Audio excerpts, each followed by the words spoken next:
What's up, everybody? I'm working on a JL Audio W610 V3 today. I didn't want to bore everybody with removing of the old surround. I got a new one here. I'm sure everybody knows by now that you got to cut it off, take a razor, scrape it, and use alcohol to clean it up with. Yeah, I still need to hit it with some alcohol, but I've scraped it and I've got it cleaned. I don't know how many of y'all have run into this issue, but the surround that comes with it, this comes from myspeakerrepair.com. As you can see, if I can get the camera right here, the inside of the surround does not line up with the cone. It sits way over the edge of the cone. Okay, so I've been thinking about this and thinking about this. A friend of mine loves JL Audio, and I fixed his W7 12-inch sub. I put a new surround on that for him. He enjoyed it, you know, no problems. But I'm running into some issues here, so I'm going to try something today. We'll try a little fix here. First, I'm going to glue the surround down to the speaker basket, to the basket. And then, once it's dry, I'm going to take these pins, these clothespins, and I'm going to see if I can't use them to pull the surround back enough so that it will come up to the edge of the speaker cone, because there's no other way. There's no other. If there's not enough edge of the cone to glue it, you know, and that's the only thing I can think of. I think what's happened is over time the surround has sat and it's flattened out.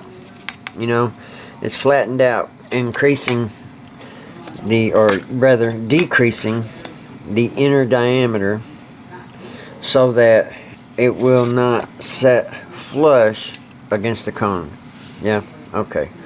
I'm gonna give it a try. Hopefully it works. If it don't work, well, we'll just buy another one. They don't cost that much. But if it does work, we'll have a good fix for this issue. I don't know how many of you guys have run into that issue. If you have run into the issue, if I'm the only one that's having the issue, but I'm hoping that this will fix it. Alright, I'll be back in a bit. Okay, so I took my alcohol, my rubbing alcohol, and I wiped it down, wiped down the basket, I wiped down the cone. No problems with that.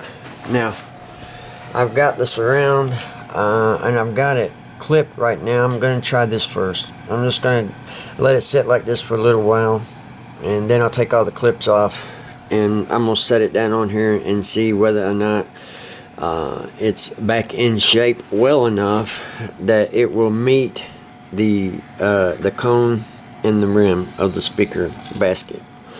I'm hoping it will, because if not, then that means I'm going to have to try to glue the back edge of the surround down first till it dries, and then put clips on it, because as you can see, you know, it's drawn the inside up, but it also draws the outside up, or the outer diameter up as well. So we can't have both. We can only glue one or the other. So let's see what that does. Alright, step number one down. I got the outer edge glued. You can see my glue there. My bead is not terrible, but it's not perfect either. It's the first time I've ever used this kind of glue. CRC adhesive. I've never used this kind of glue before, but anyway, so step one down, going to step two.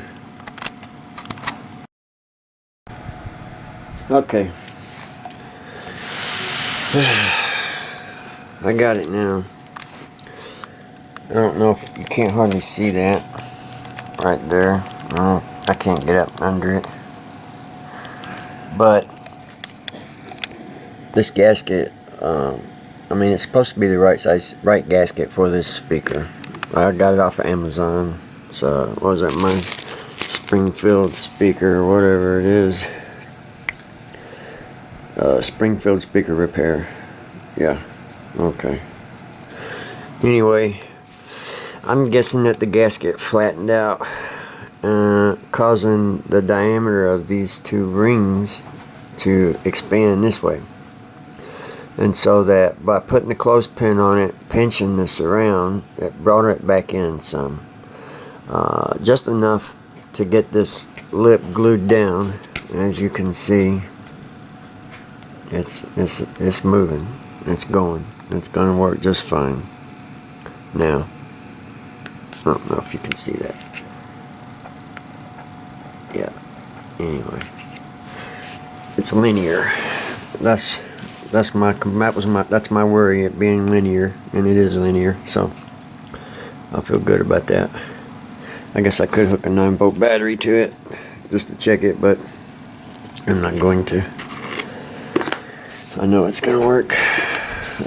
This is the second one of these I've done. So if any of you guys ever run into that problem with these surrounds, you know, being stretched out too far, you might take the clothespins to it just to tighten it up. I run it in front of my little fake electric heater here, and it softened the material up enough that when I got it on there, it had shrunk back so that I could get it down on this ledge, just barely, but it's there. I might take a little razor and trim this up just a little bit just to make it look better, but it's functional, and that's the most important thing. Alright guys, till next video, take it easy.